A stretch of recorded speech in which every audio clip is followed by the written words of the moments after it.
Hey friends, good morning, and it's another Saturday morning, and today we're going to do a vlog. I have a hair client today coming in, so yeah, I'm just processing her hair at the moment.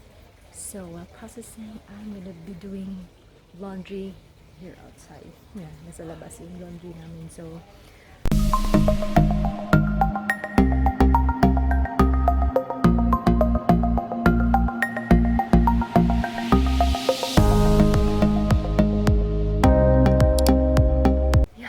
so cold this morning. Like the lowest temperature is like 3 degrees Celsius. So imagine, it's so cold and I'm just wearing this.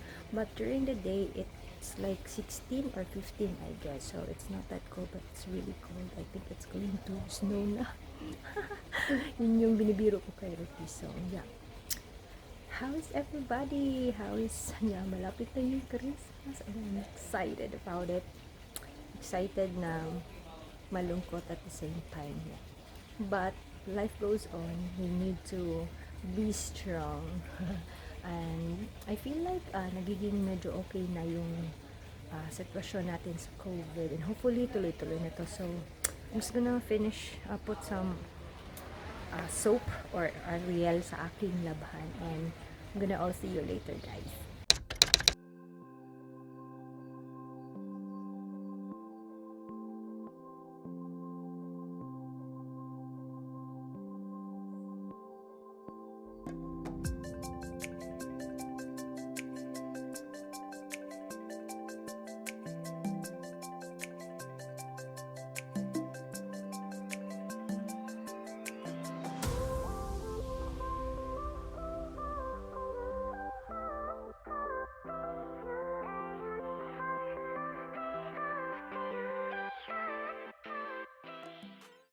So I'm just done applying this spraying cream on her hair, and then I just wrap it with a cling wrap for it to process for like 30 minutes. And then this is her hair before, and this is how her hair looks now after 5 hours of hair rebonding. So looking pretty nice, and she definitely loved her hair now. So yeah, very manageable now. Oh yeah, one client done.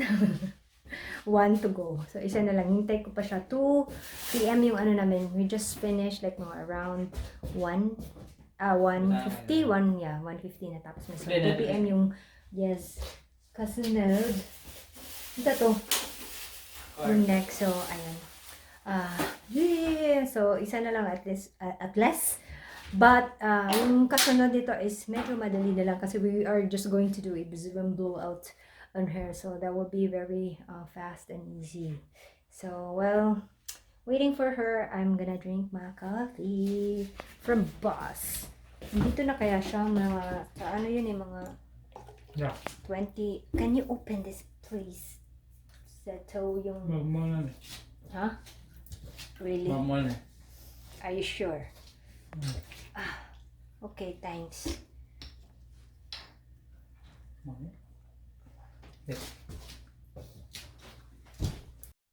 So this is my second client's hair. As you can see, it's a little wavy, and the last time I also did a Brazilian blowout, or aka keratin treatment on her hair as well. So she is only allowed to do Brazilian blowout since her hair is bleached and colored multiple times. So this is how her hair looks like after the treatment, looking pretty good.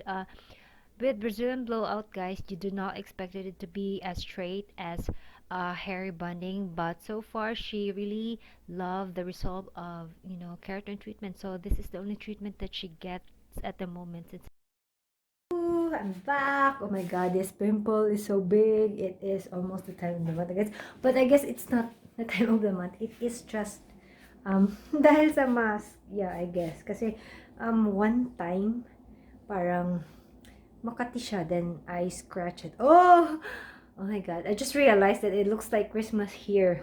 Yan pala yung last time na binili namin sa Daiso na garland, diba? Oh, diba? Simple lang, guys. So I'm done with my second client, and I look so haggard already. I'm just gonna, you know, wipe it a little kasi ang ano na, haggard looking na ng lola niya. So, well, who cares? Kasi nasa bahay lang din naman ako. Yeah, natapos kami 5, before 5, like 4:45, quarter to 5. So, yeah, I'm done for the day and I'm just waiting for Ruki kasi bumili siya ng fries, yung lulutuin lang na fries, and then may chicken din kami dito. I haven't eaten anything this entire day, guys, if whether you believe or not. Yeah. Yeah. I usually am like this if I'm doing something, but I'm excited to eat something already. But nagkape ako kanina, and then I did pala yung small na biscuit lang pala.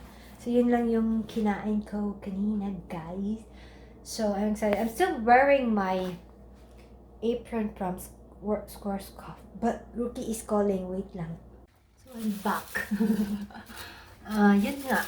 May chicken kami, and I really wanted to spend Christmas sa Philippines. But it's just that ang hirap kasi mag-travel ngayon. I am excited and happy, but at the same time I'm really sad kasi oh my gulay. It's been like yung Christmas na to, it's going to be my third Christmas not spending in the Philippines with my kids. Yeah, kasi yung first na Christmas was like 2019 na nandito kami. Yeah, now it's 2021, so that will be obviously the third Christmas. So kind of sad, but sometimes we need to do a little sacrifices in life, diba? So yun. So I'm gonna show you the chicken sa Lamo, guys. Okay lang naman, ang laki niya. So that's the chicken. It's big. Really, that's my hand. Yeah, it's big, and it's only 647 yen for that chicken. Ganyan natin. Kasi pag ganyan ko, mas malaki yung kamay ko tingnan. Sorry for my bony hands and dry hands kasi it's winter. Yeah, but nag-explain ako. So yan, magkatabi sila, di ba? Pangit na aking hand talaga, distraction. Eto na yung fries na sinasabi ko, ng lulutuin. Dumating na kasi, so excited na ako. Yeah. It's so dark, you cannot see me. No, you see me. Grabe yung aking pimples, dalawa. Yeah, you cannot see me, guys, but I just wanted to turn off the light kasi gusto kong i-turn on naman yung aking Christmas light na ano bang ginagawa niyan. Hindi siya yung yung nagda-dance, nagbi-blink lang siya. Blink lang na, no? Blink lang na, no? Blink. Gusto ko i-steady kasi parang okay naman yung blink kasi pag na-feel mo talaga yung Christmas ba? Tsaka dito din. Steady lang, pwede na steady Yan, lang. diba? Because I wanted to see my Christmas light twinkling, tapos yung aming Christmas tree, Christmas tree, diba?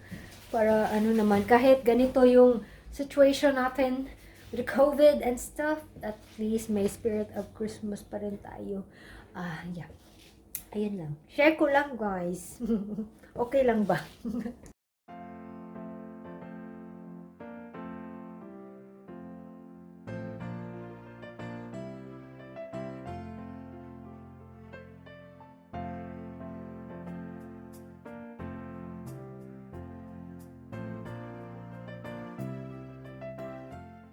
Chicken is cooking kasi it's not cook naman, no, pero we want it hot, like crispy something.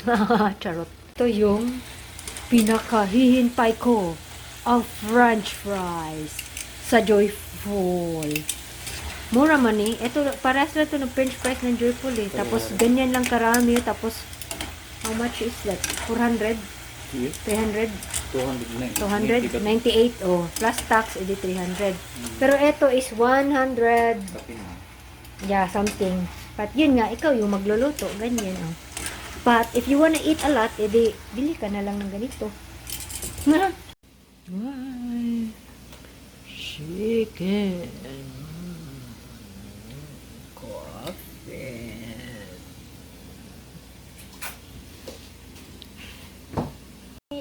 mga fries now kasi may naluto na.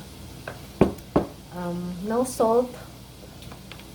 Maybe a little ketchup, I guess. Pero, okay na nung ganito. Kasi, yeah. Kung wings, no? Yeah, sodium is not good. Sodium, not sodium. Pag Bisaya kasi, sodium. English, sodium. Sodium is not really good for your body. And, luto na yung chicken, kaya, you know. Ito yung cholesterol side. Yung chicken skin. Sarap. Na-mention ko na ba? Sa Lamo lang to. Murang-mura lang. Like, 600 yen. Kung nandito sa mga malapit lang nakatira sa akin, dito, sa Lamo. Okay? Highly recommend.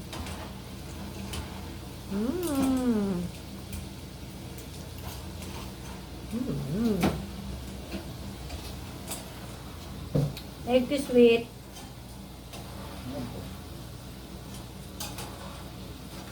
Sarap. Uy! Tapos, of course, yan. Kape. Diba?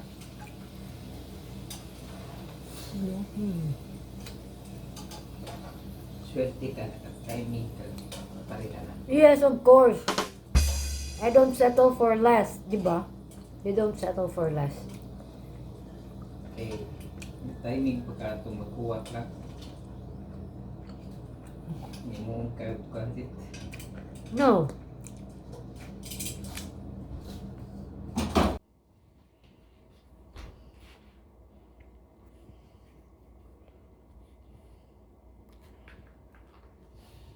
Hi.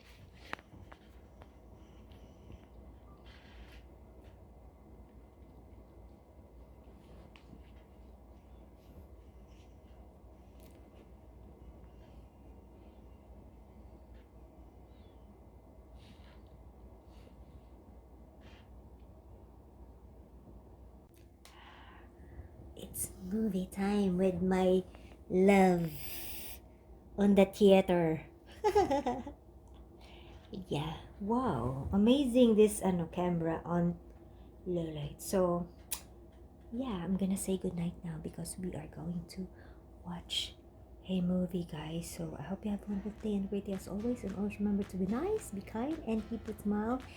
And yeah, I hope to see you all on the next video, hoping that everybody is well.